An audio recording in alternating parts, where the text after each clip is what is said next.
کہ ایک طرف ٹرمپ جو ہیں وہ مڈل ایسٹ کے دورے پہ تھے اور دوسری طرف اسرائیل جو ہے وہ وہاں پہ غزہ میں جو کچھ کر رہا تھا، تو اس سارے معاملے کو آپ کس طرح سے دیکھتے ہیں؟ جی بہت شکریہ عمران صاحب۔ سب سے پہلی بات تو یہ ہے کہ ڈونلڈ ٹرمپ صاحب جب تشریف لائے ہیں عرب ممالک میں، گلف کنٹریز میں، تو ہمارے عربوں نے ماشاءاللہ ان کو بہت بہترین تحائف پیش کی ہے۔ اربوں ڈالرز، میرا خیال کوئی کہتا 1000 ارب، کوئی پتہ نہیں کتنا طیارے جہازی بھی انہوں نے پیش کیے۔ اور ساتھ ساتھ ٹرمپ صاحب نے اسی دوران جس وقت میں وہ عرب ممالک یعنی سعودی عرب کے اندر تھا، اسرائیل نے بھی ہمیں تحفہ دیا ہے کہ اس کی دورہ کے دوران صرف 120 شہید انہوں نے غزہ کے اندر کیے ہیں، اور اب تک یعنی صرف اس پچھلے 48 گھنٹے کے اندر 300 سے زیادہ شہادتیں ہوئی ہے۔ یہ ہمیں ٹرمپ صاحب سے اب تک یہ ہمیں ملا ہے۔ مختلف تجاویز، مختلف فیصلہ کیا جا رہا ہے غزہ کے اور غزہ کے عوام کے بارے میں۔ کہیں ٹرمپ صاحب کا مصر کا نام لے رہا کہ ہم غزہ کے عوام کو مصر کی طرف بھیج دیں گے، کبھی کہتا ہے کہ جوردن کی طرف بھیجیں گے، کبھی صومالیہ کی طرف بھیجیں گے، ابھی نئی نام لینا شروع کر دیا لیبیا، میں غزہ کے عوام کو لیبیا بھیج دوں گا۔ بس غزہ کے عوام ایک کیونکہ سر ہم تو ہے لاوارث ہے نا، ہمارے تو پیچھے اللہ کے سوا کوئی ہے بھی نہیں ہے، اور لاوارث کے ساتھ ایسا ہی ہوتا ہے۔ ڈونلڈ ٹرمپ کا جو مقصد ہے وہ عربوں سے پیسہ لینا ہے، اپنے ملک کا معیشت کو اور بہتر کرنا، اس کا مقصد پورا ہو گیا۔ باقی غزہ کا جو مسئلہ ہے، غزہ کے جو عوام کا قتل عام ہے، میرے بچوں کا، نہ ہی وہ ڈونلڈ ٹرمپ صاحب کا کوئی اس کا کوئی پرواہ ہے۔ غزہ کا ذکر نہیں ہوا، ذکر کسی اور ملک میں، اور یہ ڈونلڈ ٹرمپ کا خود کا بیان ہے۔ ڈونلڈ ٹرمپ کا انہوں نے یہی کہا کہ مجھے یہ کہا گیا ہے کہ غزہ کی عوام بھوکے ہیں، ذرا ان پر رحم کریں۔ یہ میں اپنی بات نہیں کر رہا ہوں، میں آپ کو بتا رہا ہوں ڈونلڈ ٹرمپ کے بیان کی باتیں کر رہا ہوں۔ اور ابھی تک غزہ کا عوام بھوکا کیا؟ غزہ، عمران صاحب لوگ کہتے ہیں غزہ آخری سانس لے رہے، نہیں جی، غزہ ختم ہو چکا ہے، غزہ بالکل ختم ہو چکا ہے۔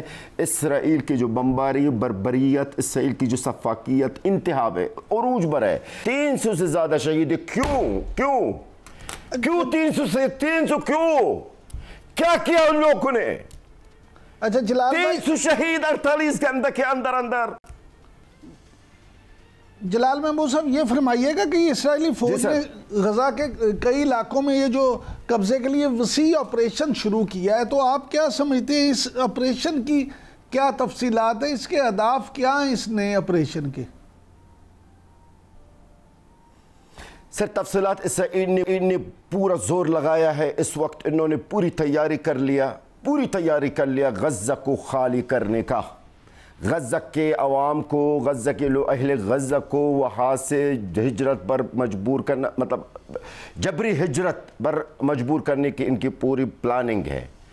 مڈل ایسٹ کے غزہ کا نقشہ تیار کیا گیا ہے، غزہ کو بالکل خالی کرنے کے ارادہ ہے اسرائیل کا، اور انہوں نے جتنا اس وقت فورسز غزہ کی طرف بلایا ہے نا، جنگ کے 7 اکتوبر سے لے کر اب تک اتنا بھی نہیں بلایا ہے جتنا بلایا ہے اس بار۔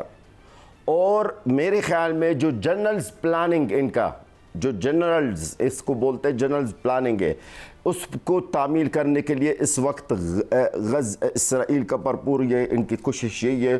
اور یہ میرے خیال میں میں جہاں تک سمجھتا ہوں، جو میں حالات دیکھ رہا ہوں میری عوام کی، میری اپنے قوم کے، وہ یہ دیکھ رہا ہوں کہ عرب اور مسلمانوں کا اگر یہی حال رہا تو یقیناً اسرائیل اپنی پلاننگ میں اپنے اہداف، جو ان کا اہداف ہے، وہ اس میں کامیاب ہو جائیں گے سر، کیونکہ غزہ کے عوام کے پاس تو پانی پینے کا نہیں ہے، وہ کیا لڑیں گے ابھی؟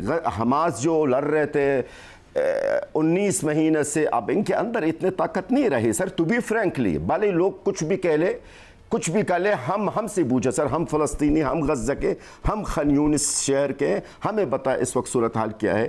وہ اب میں نہیں سمجھتا ہوں. اب اللہ کی طرف سے اگر اور ہمارے مسلم عالم اسلام کی طرف سے اور عربوں سے کوئی مدد ہو تو شاید ان کی پلاننگ ناکام ہو. باقی رہا یہ کہ میرے خیال میں آنے والا وقت غزہ کے عوام کے لیے اچھا نہیں ہے. جی اچھا سر، یہ فرمائیے گا کہ آپ نے عالم اسلام کی بات کی، مدد کی بات کی، اور یہ بھی ابھی ذکر کیا کہ پانی بھی نہیں ہے، تو آپ کیا سمجھتے ہیں امداد کے حوالے سے اس وقت جو تازہ ترین صورتحال ہے وہ کیا ہے؟ کیونکہ امداد کے حوالے سے چند کچھ لوگوں کی طرف سے آپ کے کسی بیان پہ اعتراضات بھی کیے گئے، تو ذرا جو صحیح صورتحال ہے اس سے آگاہ کریں ہمارے ناظرین کو. بہت شکریہ جناب، آپ نے یہ سوال کیا مجھ سے. دیکھیں، سب سے پہلے بات میں اس خبر کا تردید کرنا چاہتا ہوں جو خبر گردش کر رہا ہے، کلپس بھی آ رہے، کچھ ویڈیوز بھی آ رہے کہ چائنا جو ہے وہ غزہ کے اوپر امداد گرا رہا ہے. یہ بالکل سراسر غلط ہے اور اس خبر میں کوئی صداقت نہیں ہے. غزہ کے اندر نہ زمینی سے اور نہ فضائی کے حدود، نہ اوپر سے، نہ کہیں سے بھی کوئی امداد نہیں جاتا. باقی آپ نے جو سوال کیا امداد اور لوگوں کے اعتراضات، آج میں آپ کی توسط سے اور اس عظیم چینل GNN نیوز جو ہمیشہ میں اس میں مہمان اور میں حاضر ہوتا رہا، میں آج حافظ نعیم الرحمن صاحب سے مؤدبانہ گزارش کرنا چاہتا ہوں. حافظ صاحب، آپ میرے لیے اور میری عوام کے لیے بہت بڑا قابل احترام شخصیت ہے. ہم تو آپ کو غزہ کے عوام کے سفیر کہتے ہیں. آپ ہمارے غزہ کے عوام کا سفیر ہیں. مظلوم جو عوام ہیں آپ ان کا سفیر ہے. میں حافظ نعیم الرحمن صاحب کو بتا رہا ہوں. شکایت میری اور میری عوام کی یہ ہے، آپ کی جماعت بظاہر سب سے زیادہ جماعت ہے جن کی ہمدردی غزہ کے ساتھ ہے. ابھی گزشتہ کچھ دن پہلے میں نے کسی نیوز چینل میں بیٹھا ہوا تھا، مجھ سے سوال کیا گیا ہے کہ بھائی امداد اور اس طرح کے معاملات، تو میں نے بنا کوئی نام، میں نے کسی کا ذکر، کسی فاؤنڈیشن کا نام، نہ کسی جماعت کا نام، کسی کا نام نہیں لیا. میں نے صرف اتنا کہا کہ اس وقت ری بلڈ غزہ ممکن نہیں ہے، یعنی غزہ نو تعمیر ممکن نہیں ہے. اور یہ حقیقت ہے، یہ سچ ہے. سچ لوگوں کو کڑوا کیوں لگتا ہے؟ کیا واقعی میں غزہ کا نو تعمیر ہو سکتا ہے؟ نہیں ہو سکتا ہے. کیا واقعی اس وقت اب غزہ میں یہ پانی آپ پہنچا سکتے ہیں؟ نہیں پہنچا سکتے. تو اس کا مطلب میں نے سچ بولا نا، یا کہ میں جھوٹ بولوں؟ اگر آپ مجھ سے، عمران صاحب آپ مجھ سے سوال کر لیں کہ میں جھوٹ بولوں، تو میرا حافظ صاحب سے میں ان کو یہ کہوں گا اور میری گزارش ان سے یہ ہے، آپ ایک شریف نفس انسان ہیں اور ہم آپ کی بڑا احترام بھی کرتے ہیں. آپ کے کچھ 2-3 نادان کارکنان جماعت اسلامی کے اندر جو مجھ پر تنقید کر کے اور میرے خلاف جھوٹا پروپیگنڈا کیا اور طرح طرح کے الزامات میرے اوپر لگایا.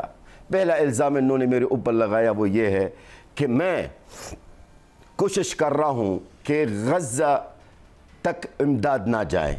اللہ کے واسطہ اللہ کا خوف کرو. میرے خیال میں پاک میڈیا سب سے بڑا گواہ ہے کہ سب سے زیادہ جس نے آواز اٹھایا غزہ کے لیے، غزہ کے عوام کی مظلوم عوام کے لیے، وہ میں ہی تھا. میں اپنی تعریف نہیں کر رہا ہوں، یہ حقیقت. دوسرا الزام انہوں نے میرے اوپر یہ لگایا کہ میں جنگجو کا خلاف بات کر رہا ہوں. لا الہ الا اللہ استغفر اللہ. میرے علاوہ مجھے ایک بندہ بتائے جو پاکستان میں یا بھارت میڈیا میں جس نے جنگجو کے مجاہدین کی حمایت اور دفاع کی ہے، جبکہ میں نہ حماس کا ہوں، نہ میرا کوئی حماس سے کوئی تعلق ہو. لہٰذا میری گزارش ہے حافظ صاحب سے کہ حافظ صاحب، آج آپ کا سامنے ایک شہداء کا بیٹا ہے، ایک شہداء کا وارث ہے، جن کے آدھے خاندان غزہ خان یونس کے اندر آدھا خاندان شہید ہوئے اور باقی جو بچے ہیں وہ خیموں میں بیٹھے ہوئے ہیں. آج میرے آپ سے گزارش ہے اور میری عوام کی بھی یہی گزارش ہے، یہ جو 2-3 نادان لوگ ہیں آپ کی جماعت کے اندر،